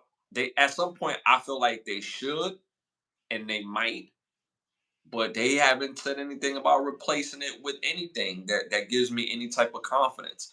So it's just, in the mean in between time, we just got people out here just joining the search for a job without having any skills. So you're basically forcing people to work menial jobs, and those menial jobs people are going to be excited to have because they're taking away other jobs with computers and AI and all these other things to help kill the job market. So I think this is a tragedy, to be honest with you, because again, you're gonna have more people just out in the street not doing anything productive. So, anything you want to add to that? Yeah, so it's an unfortunate. Job Corps. Like I said, Job Corps started in 1964. In 1964, my goodness, that's a long time. So, for that to be so ingrained in our schooling system for all this time, and now that it's not, gonna be a gap. All right, moving on to our next hot topic. uh Streamer Kai Sanat, he is suing people who is trying to use the university or the streamer university idea. Uh, this came in light of Natalie Nunn wanted to start Baddies University, based on, she said she had a conversation with Kai, and based on the text message thread that she posted, I seen the thread where he was talking about using Bad Girls Club's clips as a way to talk about whatever he's going to talk about on his live. But she wanted to do something more that's exclusive with the Baddies brand and with Kai Sanat, and she was like, "Yo," she wanted to do a Baddies University. Then she came out later and said didn't want to do a Baddies University, but she said in a video before she wanted to do a Baddies University. Ray J also wanted to do a Streamers Community College. So Kai Sanat has gone through the process of protecting Streamer University brand and the use of it. What do you think about that? So you should do a streaming service stream about how to protect your ideas. I'm saying, where do you go to protect your ideas? We see it real time that you came with a great idea, you executed it, now other people are trying to jump on the bandwagon. So now tell your constituents how do you go about protecting your idea? Well, what route you going? You know what I'm saying? This is stuff y'all should be streaming. You know what I'm saying? So yeah, and by all means, he should protect his idea, copyright it, you know what I'm saying, and showcase to your people, your constituency, like, yo, this is what y'all do to copyright your stuff. You know what I'm saying? Like, you building streaming university, where's the university aspect of it? Where's the education? This is a perfect educational aspect to streamline. You know what I'm saying? People poaching on your stuff. How do you protect your ideas as you building your idea? You know what I'm saying? You sharing your idea, you building your idea, and then people coming around trying to take your idea. How do you protect it? This is a perfect time to showcase that. So I hope he takes that opportunity to actually do the steps involved to protect it and then stream how you do it. You know what I'm saying? So that'll be great content both ways. And I think people will hold them in a higher light than what they do now. They hold them in a high light as is now, so I think they'll hold them into an even higher light, showing that. So and then people don't realize, streaming university, the sole purpose of it wasn't necessarily to show people how to stream. It was more so getting people together to expand ideas, whether they're new content creators and established content creators. But it was some education that was being met due to agent and a couple other people that was just dropping gems and stuff like that. So um, I'm glad he's protecting his idea and going to move forward with that. So yeah, and then for all those other people, it's one thing to be inspired, and it's another thing to have inspiration, right? So it's like use that inspiration that you've seen. If you want something like that, you could look at that and not use that idea, but use it for something else that's more dedicated to your fan base and people that's going to follow. So I think if people took it that route, be and also be original. That's also an inspiration all in itself. People like to see, copy, and do like, but that's in every industry. That's like that in sports. That's like that in the business world. Is whoever is successful, everybody else going to try it. Everybody else going to do it. So being original is also an inspiration in itself. So I think people need to look at that aspect of it as well too.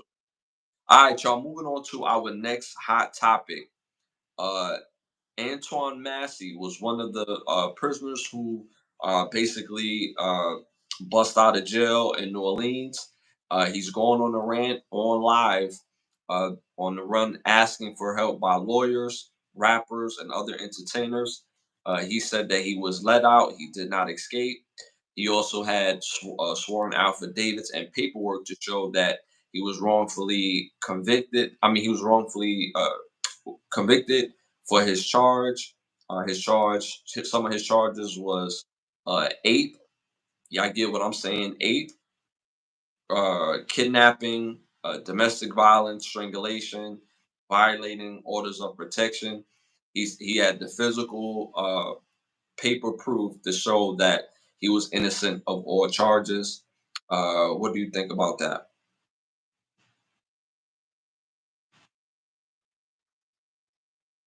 I mean, itself is top to bottom is all corrupt. So he may be saying the truth. You know what I'm saying? We don't know and stuff. So it's, many a times people are innocent and get sent to jail. So I mean, I'm not saying this is not one of those situations, but it's when they're dealing with us, it's a high probability. You know what I'm saying? So and then at the same time, it's like if you are free, then it's like why are they saying that you know what I mean, a fugitive? That wouldn't make sense in that aspect.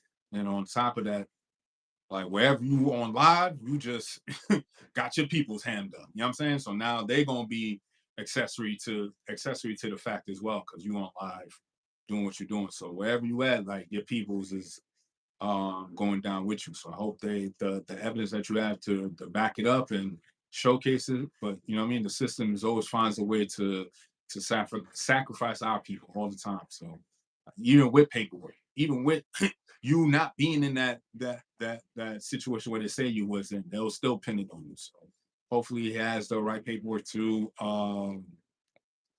showcase his innocence, and is done properly in the right way, and then he could get the remedy he deserves. But it just looks bad if they're saying that you are a fugitive, but you were released properly. It just, you know what I'm saying? It just is a lot of confusion going on. And again, it's New Orleans. It's very corrupt.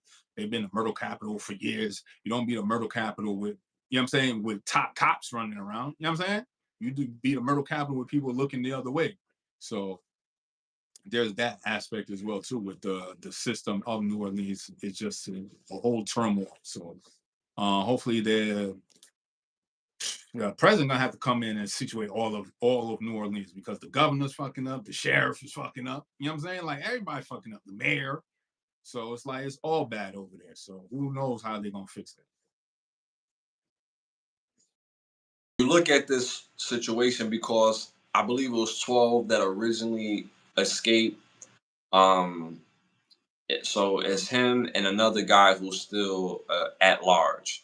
I honestly believe that he made the video because he feel the walls closing in, and it's like, yo, before I go in, I have to say this. I have to say what is real about my situation. That I shouldn't even be here, and it seems like he is crying out because he know he's going to go in. He know that this is going to have national news, national implications, where he might find a great lawyer based on his case. Now he may garner the support of the public. Now he's going to force, you just mentioned, the president to really look into his case and see what's really going on, if there's actually written proof, not just that he obtains, but he obtained it based on the what was said by the person who said that he did something to the victim. So if he have all these things in his corner that could help him get exonerated from these charges, that's the reason why I think he actually made it, because it's like, yo, I gotta, these walls is closing in, and I gotta make my peace before I go back in. So he does paint a picture and they said when he made the video, the police did a raid in that area like shortly afterwards, because this, is logical, right?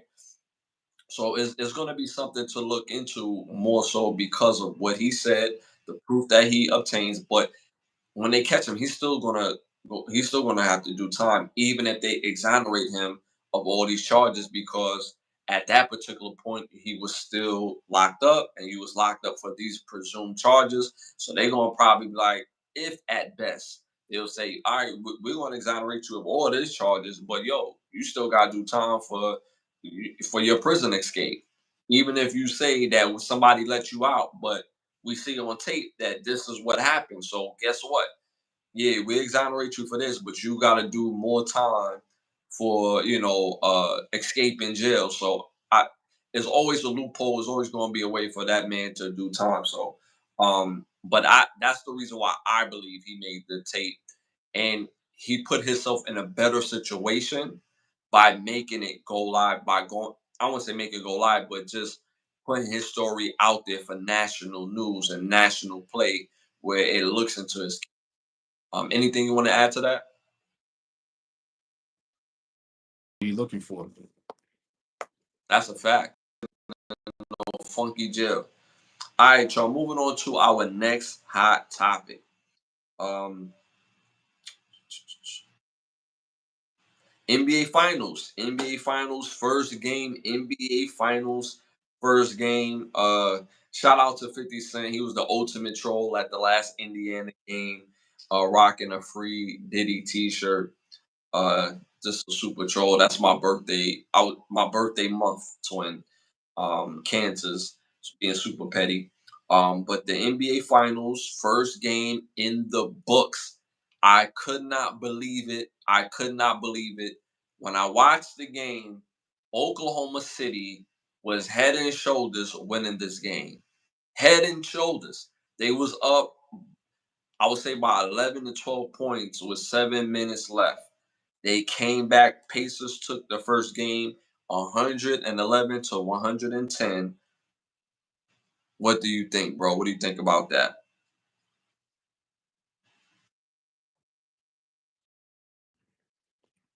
Hmm. I don't got nothing else. My Knicks ain't in here, so I don't got nothing else for you. You know what I'm saying?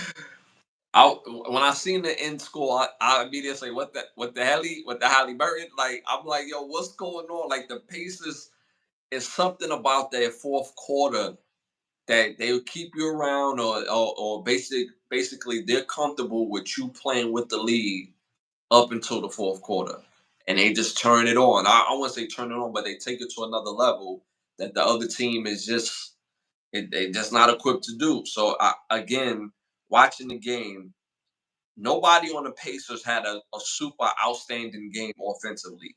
Their leading scorer was Obi Toppin coming off the bench with 17 points. I'm sorry, Pascal Siakam did have 19, but the next highest scorer was Obi Toppin with I'm sorry, with 17 points coming off the bench. So again, they just have different guys who could just get the job done. They're focused on fit, not superstars. Again, if a guy like they love to throw the big name players, but this is why I say Kevin Durant is more suited for a place like Orlando than a New York City. You find guys that fit your system, and look what you're able to do. You don't even need a superstar for real in today's NBA. You don't need the big three like how it was in the 2000s. You need maybe one guy who could get a bucket whenever, however he chooses to, and then you need guys to be able to play around them, and play in that fit. So I thought the game was amazing. Uh, Shea Alexander had 38 points. He was killing. Like they had this game. They had this game, but in the fourth quarter, last few minutes left to go, Indiana pulled it out, making for an amazing game one. And I said this before, even though it's not a big name teams in this finals, this is going to be an outstanding finals. It's going to be an outstanding finals because you have a new superstar like Shea Gilgis. They just beat the Timberwolves that had another top tier superstar, young superstar in Davis. And Ant Man. I'm sorry, playing against Halliburton. Halliburton is a superstar. He's a superstar. He may not be the sexy star, pause, meaning his game is not sexy like a Kyrie or a Shea Gilders, pause, but his ability to play in the system, lead the guys, and be able for them to play around each other, for each other through his leadership, that's a superstar. So he's not going to have bad games moving forward. He's not going to continue to have only. Let me pull it back up real quick. He's not only he had 14 points, 10 rebounds, and 6 assists. Not a terrible game, but if he had 26 points, people would say he would have had an outstanding game. So he's going to have games like that as well too. So this is going to make for an amazing playoff. For them to come back the way they did, one, it's going to be crazy. They're going to talk about this all day long tomorrow. I guarantee it. For the next few days until the next game. So shout out to the Pacers. They up 1-0 on the Oklahoma City. All right, y'all. Moving on to our next segment. This segment is brought to you by Bravo Section. Make sure you go to bigbravosection.com. Again, bigbravosection.com. If you're in the Miami area, you can book a session with one of the best photographers in the world. So make sure you book your session at bigbravosection.com. If you're not in that area, you can still book that session. They'll come out and take care of your session at bigbravosection.com. Again, y'all, don't forget to hit them likes. Don't forget to hit them 100s. Hit them hearts in the chat. We appreciate it. It helps us with the growth of the show. You got a petty thought for us, petty law or Black's Law dictionary words? The first word on here is divorce. So it's the legal separation of man and wife affected by judgment or decree of a court, and either totally uh, disputing the marriage relation or suspending its effects so far as concerns the cohabitation of the parties. All right, so next one is divorce by consent, which is also called no fault. So it's a type of divorce in which parties are not required to prove fault or grounds for divorce beyond a showing of irrevocable breakdown of a marriage or are irreconcilable differences.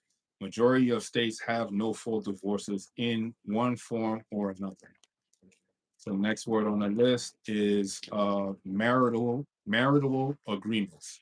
So it's a contract between parties who are either on the threshold of marriage or on the verge of separation through, in general, the term refers to all agreements between married people. Such agreements are primarily concerned with the division and ownership of marital property. In some jurisdictions, a contract must be made through a third person if the law does not permit the spouse to contract directly with each other. A number of states have adopted the Uniform Premarital Agreement Act. So you also would need the anti-nuptial agreement, the equitable distribution marriage settlement, and post-nuptial agreement. So if you're trying to get married, you need your marital agreement, you need your prenuptial agreement, your equitable distribution, marriage settlement, and post-nuptial agreements. So these are contracts you need to have your marital agreement set in place. Last but not least, the word spouse. So one's husband or wife and surviving spouse is one of a married pair who outlives the other. So when a wife dies, the husband is called the spouse and vice versa. So that's how you get the term spouse. So these words this week are marital agreement, spouse, divorce, and divorce by consent, also called non-fault, no fault divorce.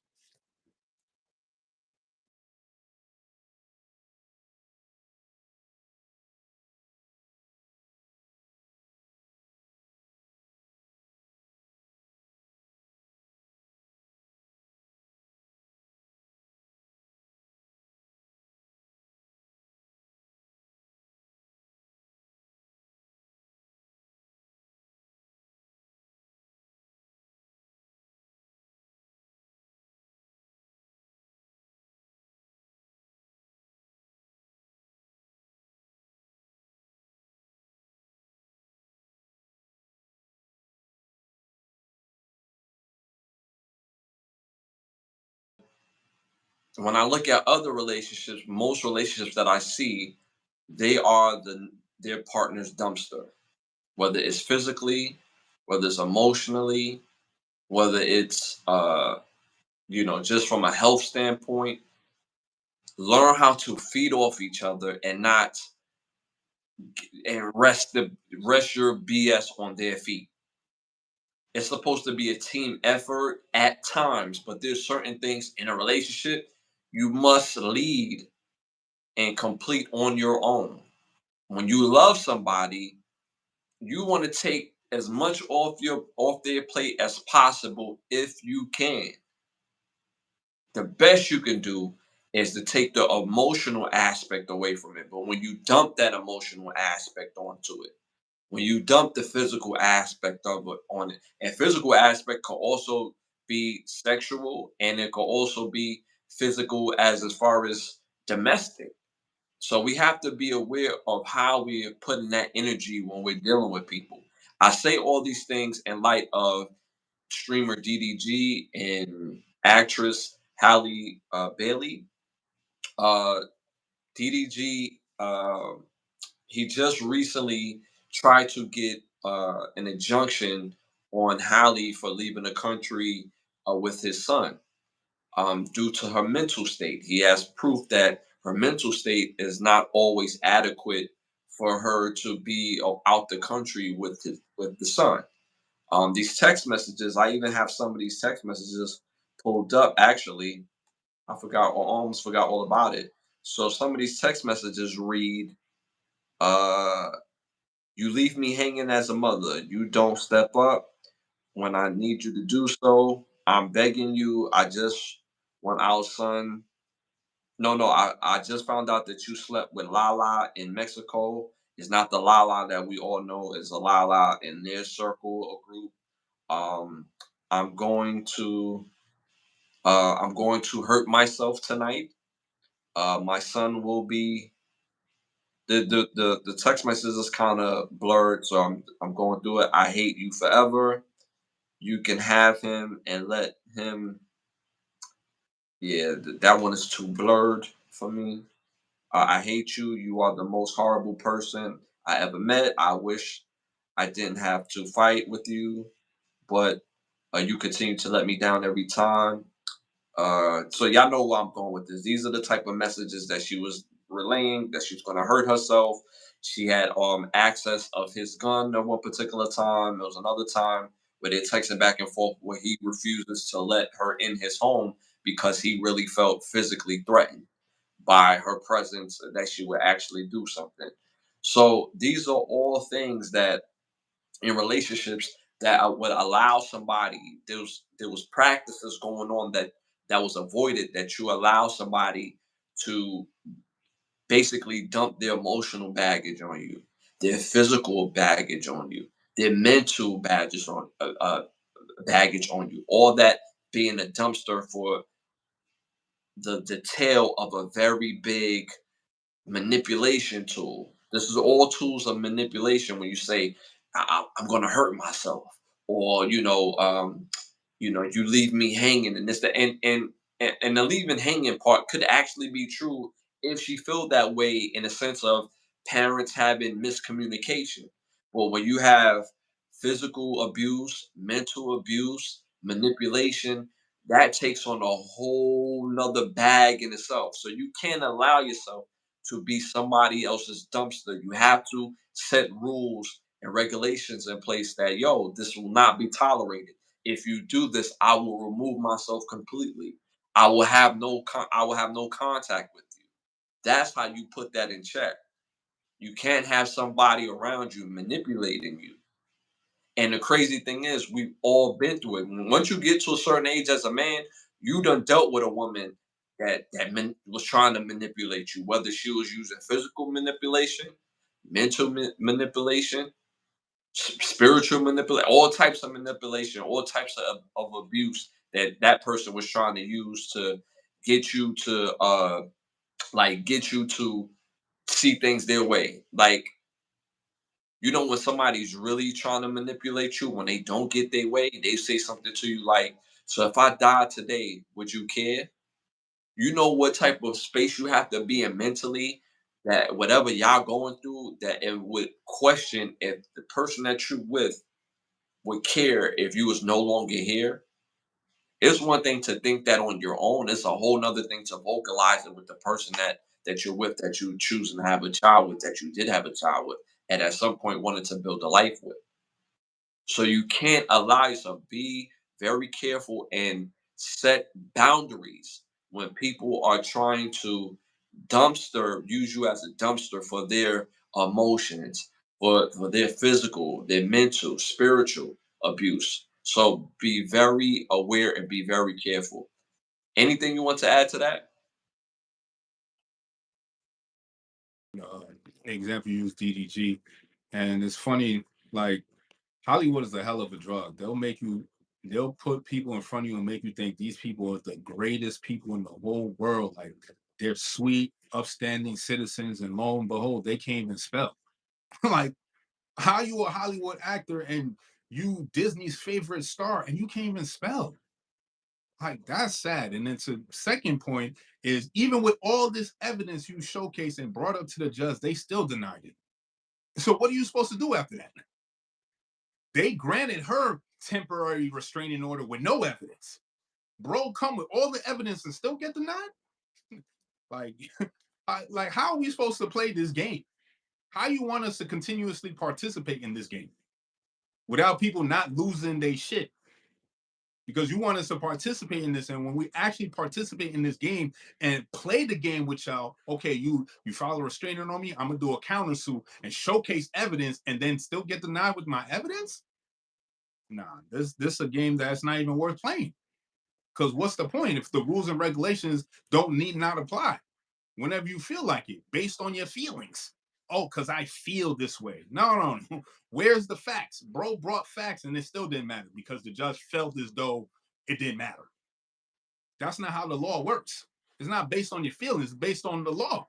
It's based on evidence. And he brought it based, and all she said was, "Oh, he's emotionally abusive." The same playbook y'all use every time. No evidence, none of that. Same thing Cassie is saying, "Oh, emotionally abusive, this, that, and the third for 10 years, but you still around."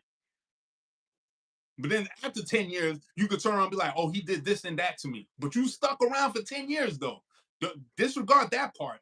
As soon as they start crying wolf, now everybody want to come down, put the boot on your neck. This shit is crazy. Like, how you want men to continuously play this game? This is a real question. How y'all want us to keep playing this game when the rules don't apply for us? That's crazy.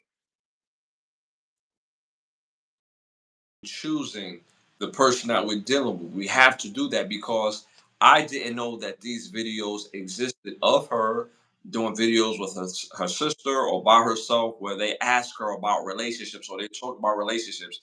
And she said it out her mouth. As sweet as she was, as the darling that she was at that particular time, she was an adult when she said it. She's like, "Yo, I'm toxic. I'm calling you like, yo, what you doing? I want to know who you with at every second of the day. Like, I want to know what's going on. I start stuff just to start stuff." These are the words that came out of her mouth. So it kills me that people get on social media platforms and defend that. When somebody says, like, yo, I'm toxic, I do things to get under the person's skin. And that comes from a lack of self assurance and a lack of real love, knowing that you're enough for somebody. Because you don't need all of that if that was the case. So these are all red flags that he ignored and that everybody else ignored and thought it was cute because she's attractive. So again, we have to do a better job at choosing as well, not just from a physical standpoint, but from an overall standpoint. Where again, men, as you get older, most men choose peace over looks. Most men would rather have a woman that's a 6 or 7 that gives him peace, that makes sure that his balls is dry, pause, and feed him a good meal and be able to connect over a woman that's a complete 10 and that's toxic. A man would rather have the 6. Bring me on the 6. So we have to do a better job in choosing who we want in our life because if we laying down to having children with this person, then the child also feels and receives them same type of insecurities and being incomplete as a part of their growth and their upbringing. It's all in them now because the stress that the person that you're dealing with has on them as well. Because they're gonna put that they can't even help it to put that in them. I've been around mothers where their sons was like 4 or 5, and they're cursing at the sons like they're adults. And it's your son. He's not a stranger. Why would you talk to him like that? I've heard mothers talk to their daughters like they're grown women, cursing and carrying on. So, men, we have to do a better job in choosing, looking at the real qualities of a person and making sure that if this is the person that we really want to build our life with, regardless if she got a nice body, regardless if in the beginning it was all good. I get that. In the beginning it was all good, but if people change, then now you have to change. There's nothing wrong with changing when it no longer suits your overall interest in peace. Nothing transactional. I'm not talking about anything transactional. If it's transactional, then guess I was never really down for each other.